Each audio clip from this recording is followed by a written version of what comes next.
Hello YouTube family, let's prevent the solution given this exponential equation, which is 3 to the power square root of x. This is equal to 27 raised to the power x. So what is the value of x?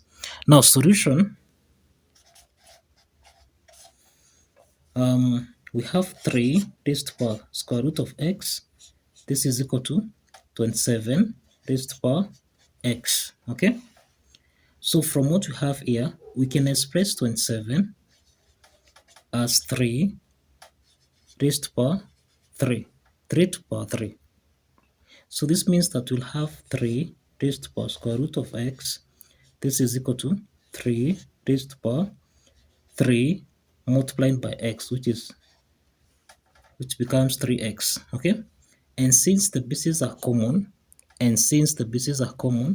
that is a raised to the power n is equal to a raised to the power m, and since the bases are common, then n is equal to m.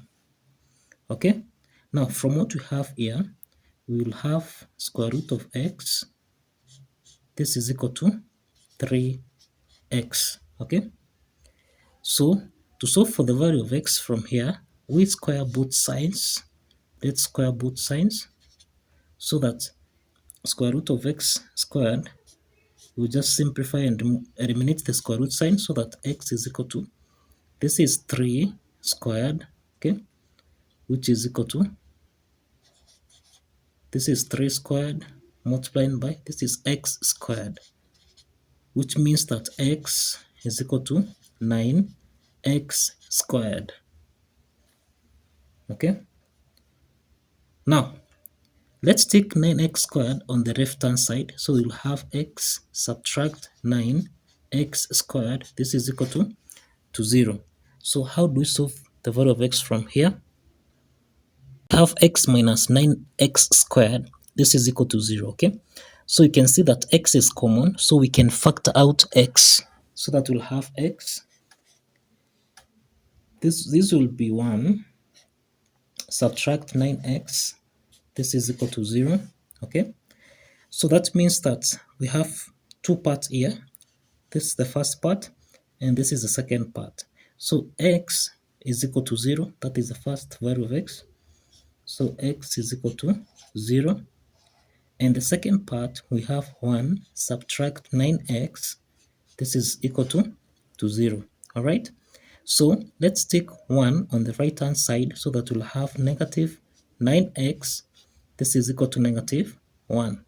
So we divide both signs by negative 9 by negative 9 so that x is equal to 1 over 9. Okay, so we have that the first value of x, that is x1, is equal to 0, x2 is equal to 1 over 9. Okay, so let's verify that these two values of x satisfies the equation. So let's verify that x1, which is equal to 0, and x2, which is equal to 1 over 9, actually satisfies the equation. Now, if you recall, we end that 3 raised to the power square root of x. This is equal to 27 raised to the power x. Now, let's substitute the first value of x, which is 0. So 3 raised to the power square root of 0. This is equal to 27 raised to the power 0. Now, the square root of 0 is the same thing as 0, so we'll have 3 raised to the power 0. This is equal to 27 raised to the power 0. Okay, now we have 3 raised to the power 0 is equal to 27 raised to the power 0. But if you have a to the power 0, this is the same thing as 1. Okay, now applying this property, you find that this is the same thing as 3 raised to the power 0 is the same thing as 1, and 27 raised to the power 0 is the same thing as 1. So 1 is equal to 1. So that means that x1, which is equal to 0, actually satisfies the equation. So let's check x2 if x2 satisfies the equation. So x2 is equal to 1 over 9. So let's substitute this.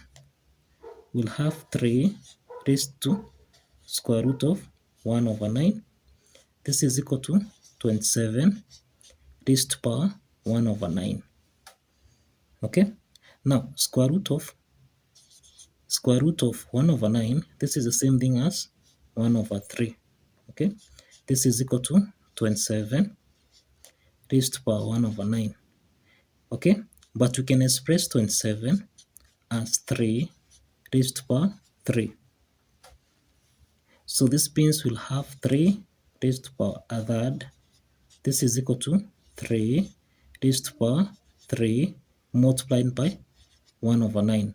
So let's simplify here by 1, 3. So we'll have 3 raised to power a third. This is equal to 3 raised to power a third. So on the left hand side, we have 3 raised to power a third. On the right hand side, 3 raised to power a third.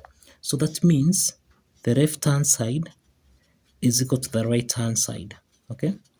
And that means that the values of x1, which is equal to 0, and x2, which is equal to 1 over 9, actually satisfies the equation. So thank you for watching and kindly subscribe.